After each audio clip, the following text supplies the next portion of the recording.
Hello everybody, welcome back to Watch Time again. It's been a little while since I made a review. I think maybe the last review I did was a Tag Heuer watch, I can't remember. So this is another one I've just bought.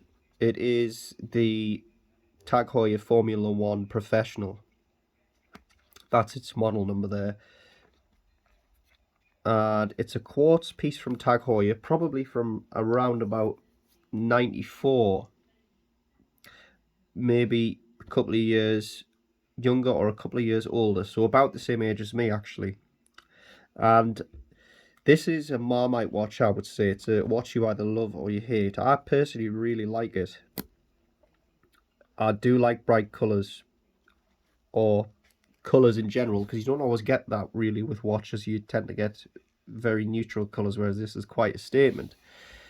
Some of you will remember that you can also get these in yellow, red, almost every colour. You also get them in black, of course, but they come in a huge range of colours. And they do have actually quite a bit of a following at the minute. They're on a lot of them are on sale on Chrono24, other jewelers, and they fetch a pretty good price actually. Again, I was quite lucky with this one. I got it for a really good price. There are some on Chrono24 fetching up and above £500, where I paid nothing close to that for this one. So I'm gonna have a take it off this so you can have a closer look. Okay, so it has a functioning bezel, although it's quite hard to move. I don't think there's anything wrong with it, it's just the way I'm doing it. As you can see there, unidirectional, so that's how I prefer it, to tell you the truth, so I was glad about that. It has obviously a stainless steel case and a case back here that looks a bit more traditional. 200 meters water resistant stainless steel, Swiss watch it says, which is unusual instead of Swiss made. And yeah, water resistant it says. So that's that there. This is a official Tag Heuer strap too. It's really long, so I think the person, well, I got it from a jeweller's actually. I got it from a jeweller's in London. But I think the person who had sold it to them had just had this serviced, because it has basically a brand new strap on it. And they're not easy to get. They're not easy to get. They're also Swiss made too. And the straps themselves, if you try to buy one, I've seen them on eBay for £80, etc., around that value. So they're actually quite expensive, and it's always nice to have it on its original strap there, I think. So the finish on the watch case is not a gloss finish, it's a matte finish, which I like as well. I don't have any other matte watches, so it's quite a change there. As far as complications go, it has a date and it tells the time. That's it. It's just a simple quartz piece. I'm not 100% sure, but if my memory is correct, that they used to use ETA movement as well, so not a bad movement, a pretty good movement, but nothing to be excited about there. I do like the dial. The dial it does have lume as well. The whole dial looms. The lume isn't particularly great anymore, I'll be honest with you. If I were to turn the light off now, it would show. The lume would show, but it's not anything spectacular. But it does work. It does work. It's pretty good.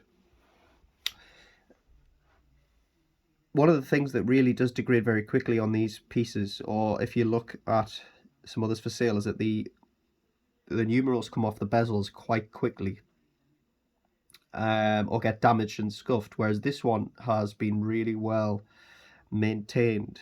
I don't think it's been replaced. It looks like it has some age to it. It doesn't look new, but it's been quite looked after, I would say.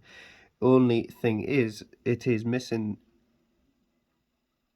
out of the 12 o'clock position, it's missing something. I think some kind of pearl-like object might have been in that. More than likely just a little piece of plastic. But that is the only thing I can complain about on the bezel.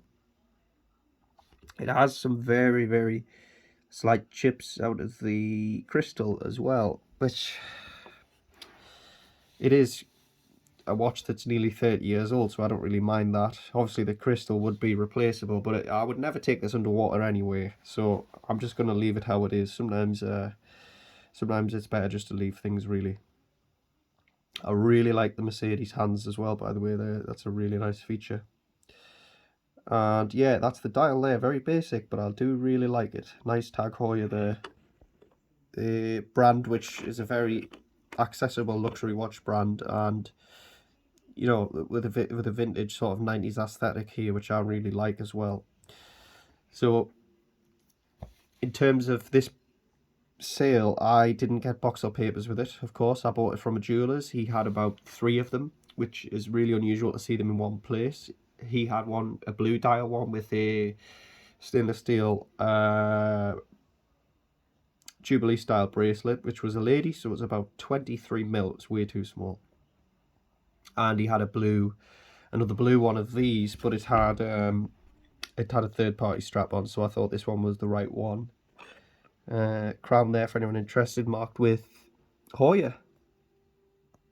It says Heuer, which is nice. So that's it, really. Quite a basic review, quite a basic watch, but definitely has some desirability and soul to it. I might do a quick shot wearing it here. So let's see. It is small. It is small. It would not be for the larger man. Let me get it on here.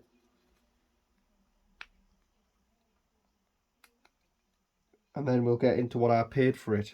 And this, I'm going to give you an idea what I paid for it to show you that if you shop around, you can get these for a really good deal. So there you go. Love it. Very nice. As I say, an acquired taste. It's not for everybody. There you go. All right. So, in terms of what I paid for this, I paid £175. And I'm going to quickly show you here that on Chrono 24 they go for a lot more than that in worse condition. So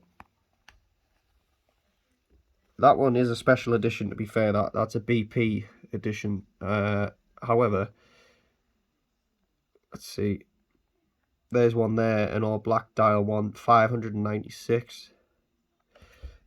Blue dial one, that one's only 145, but it doesn't have the Tag Heuer strap on, so that one's not quite as original there. So as you can see there, they go for a lot more than that, and it is an entry-level luxury piece, definitely, but it's quite collectible, actually. It's quite collectible. It would be interesting to know how much they cost when they were first released. So yeah, so that's going to be it for today. Please let me know what you think about this piece below. And I think it's a keeper, this one. I think it's a keeper just because it's took me so long to find one at all. And I've considered many which weren't in as good condition as this. So I'll leave it there for today, everybody. Thank you for watching again, and let me know what you think.